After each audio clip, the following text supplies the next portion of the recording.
Le Qigong, c'est la gymnastique de l'énergie, dans l'énergie. Mais quand on n'a pas assez d'énergie, parce qu'on est en convalescence, parce qu'on a des douleurs chroniques, parce qu'on a des maladies, pour tout un tas de raisons, on n'a pas la force de rester debout trop longtemps.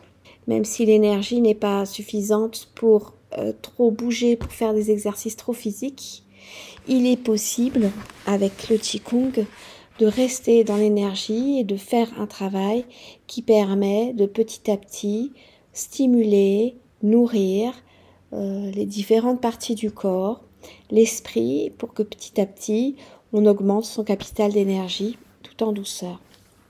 Dans une séance de Qigong assis, on va travailler sur toutes les parties du corps pour petit à petit sentir que ça s'ouvre, qu'il y a un peu plus de force, qu'il y a un peu plus de mobilité, et petit à petit, les mouvements pourront se faire un peu plus haut, avec les épaules levées un peu plus longtemps.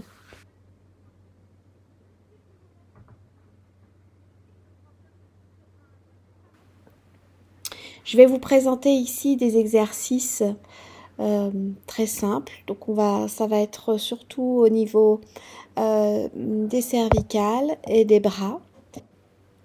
Le premier temps de la pratique, c'est l'entrée dans la posture, revenir aux sensations du corps, revenir sur comment je suis assise là maintenant, au niveau des pieds, des jambes, au niveau du bassin, au niveau de la colonne, jusqu'au sommet de la tête. On prend conscience des différentes parties du corps, des tensions, de l'état mental, de l'état émotionnel. Et on va faire une ouverture. Les bras vont s'écarter tout doucement de chaque côté du corps. Les coudes vont monter plus ou moins. L'idée, c'est d'aller chercher à partir de la terre, dans la profondeur du sol, et tirer les doigts très légèrement vers le bas. Et les monter de chaque côté du corps comme si on faisait monter un nuage du bas, du sol, jusqu'au ciel. Et quand les mains redescendent, reviennent vers soi, on fait rentrer ce nuage à l'intérieur de la tête, à l'intérieur de la poitrine, du ventre, jusqu'aux pieds.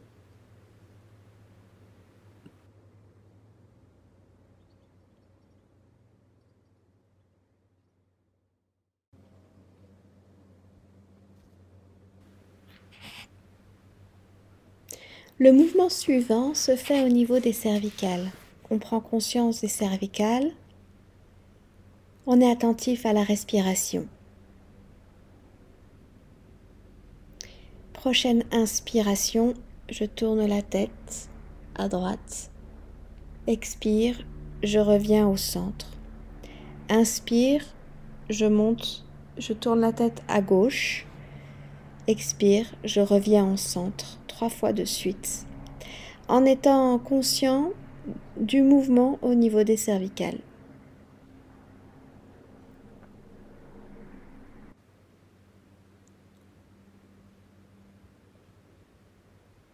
Prochain mouvement, tourne la tête à gauche en inspirant. Au moment de l'expire, relâche la tête, fais un demi-cercle, remonte la tête de l'autre côté et à l'expire, tu reviens au centre. Inspire, tourne la tête, expire, descends la tête. Tu peux commencer à inspirer à nouveau en remontant la tête de l'autre côté et expire, reviens au centre. C'est un relâchement qui doit utiliser le poids de la tête.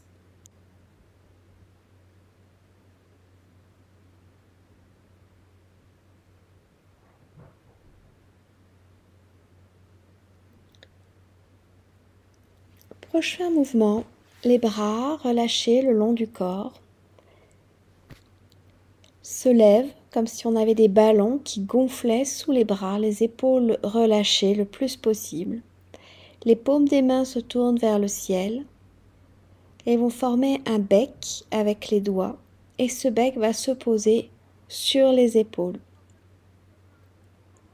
Et on va effectuer tranquillement 3 rotations des épaules en partant vers l'avant et après 3 rotations des épaules en partant vers l'arrière.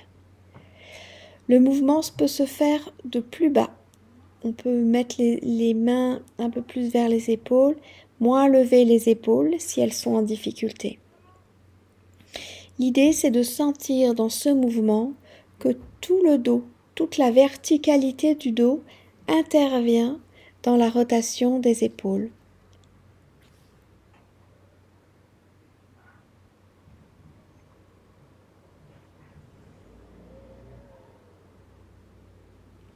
Mouvement suivant, on a relâché les épaules et après on a remis les mains sur les trapèzes et on va avancer les coudes pour presque les toucher devant et gonfler l'arrière. Donc on relâche la tête, on avance les coudes vers l'avant et on gonfle, on écarte les omoplates derrière, on gonfle le haut du dos et pour déverrouiller toute la partie entre les omoplates au niveau des clavicules, remettre de la mobilité dans toute la zone des cervicales, du haut des dorsales.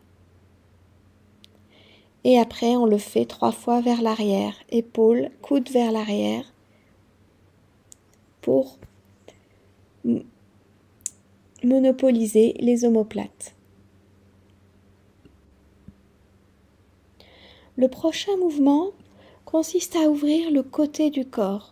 C'est pas tant un mouvement d'épaule qui doit se lever, l'épaule doit bouger le moins possible quand elle se lève sur le côté. L'idée, c'est de partir la main dans le sol, qui vient puiser, faire monter encore une fois ce nuage jusqu'à ce que le coude se lève un peu. Et ensuite, c'est au niveau des côtes, au niveau de la taille. On ouvre l'espace entre les côtes, on ouvre l'espace de l'aisselle. Et après, on relâche et on laisse retomber le bras.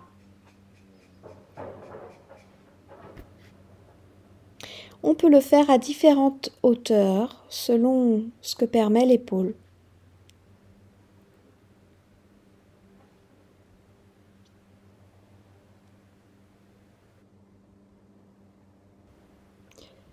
Le dernier mouvement que je vous propose est un mouvement des doigts. Les mains se lèvent vers l'avant, les coudes se plient, les épaules restent relâchées.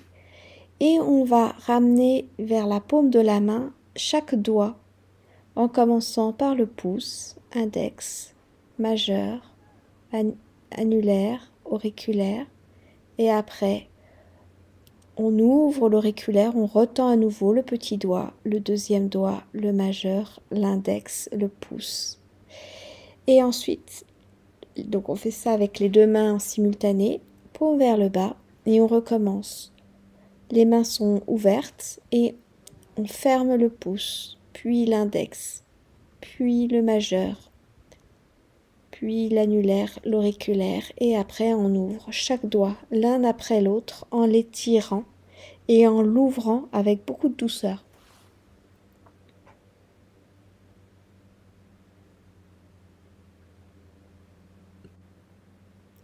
C'est la fin de ce petit atelier réservé pour Kedreos. J'espère que ça vous a plu. Si vous avez des questions ou besoin de renseignements, n'hésitez pas à me contacter à partir du site de Kedreos. Au revoir.